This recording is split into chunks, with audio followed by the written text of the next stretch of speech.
Well, my name is Evan Van Order, and this is our family farm. We call it Living Root Farm.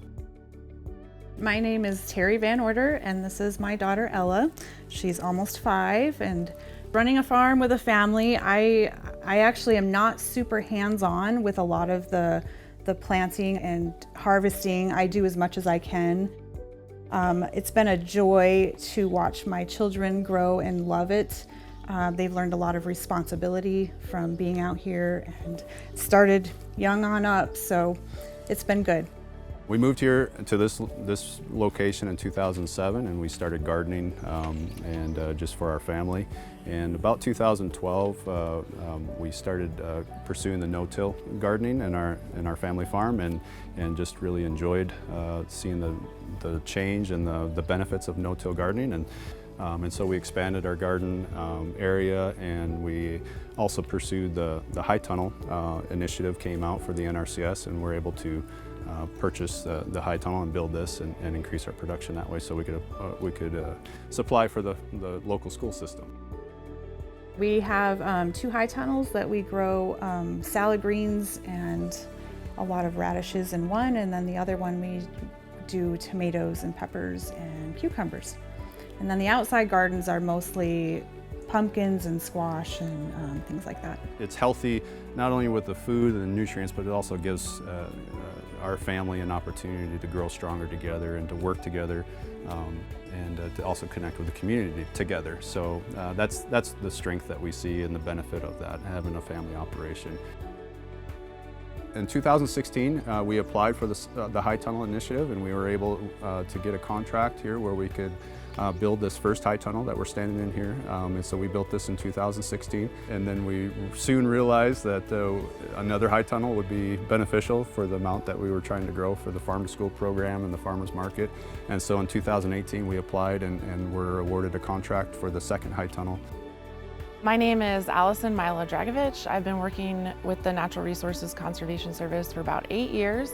I am currently the Bozeman area agronomist, and I've been doing that for about a year. The High Tunnel Initiative is an NRCS program. High tunnels are really important in our northern climates. We have a very short growing season, and if Evan and Terry or other producers like them didn't have a high tunnel, they'd be really limited on the diversity of fruits and vegetables they could provide to their community. So they get I think I heard Evan say they get a month on either end, and that gives them the chance to provide a lot more tomatoes and peppers, and not just the cool season crops that we would have access to without the High Tunnel Initiative. With that, we also, with the plan and the contract, was the management. And so with high tunnels, obviously you don't get rain, and so we needed a way to irrigate. And so micro irrigation, worked with the NRCS in designing and having some financial assistance to install a micro irrigation system in here. So it has drip tape on each of the beds, and a filtration system over at our supply. And so working with the NRCS for that, and then also nutrient management and looking at soil fertility and then crop rotation also. And so Allison is a great resource as our agronomist that has helped out with how to read soil tests and nutrient management wise if we need to apply. Thankfully, with the system we have with the compost and working with the no-till gardening, we haven't had to apply any fertilizer at all, and everything seems to be doing well. Evan has been really good. Honestly, I learn more from Evan every time I come out here than I've ever been able to help him with, but understanding the crop rotation and trying to add in high carbon crops along with a lot of vegetables are going to be lower in carbon, so they always add in a grass cover crop, which helps with the carbon to nitrogen and the nutrient cycling, and then also just having extra cover. The soil health initiative kind of kicked off back in about 2009, 2010. I started hearing about soil health and soil health principles, and that's what really interests me in our garden, that the soil health principles are scalable. It's size neutral, that basically can apply to our backyard gardens as it does to our larger crop fields. So the 5 soil health principles are soil armoring or cover, reducing disturbance, keeping a living root, increasing plant diversity, and integrating livestock. Increasing soil cover helps reduce wind and water erosion, decreases evaporation, decreases the soil temperature. All of those things are good for both water use efficiency and also help increase the amount of our season that the microbial community is active. Decreasing disturbance is important.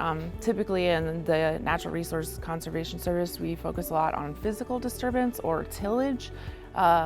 Tillage can cause a lot of compaction, soil crusting, and it disturbs the microbial community. So decreasing the amount of tillage we're doing will have a positive impact on soil health.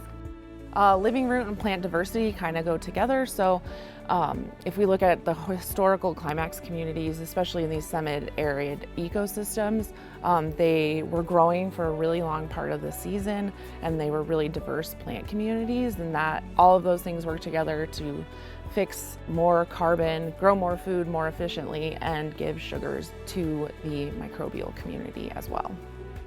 As a country, we've become pretty disconnected from the land, and that's just the way things have gone. But farmers and ranchers are our greatest allies in preserving natural resources and kind of rebuilding a food system that is more sustainable.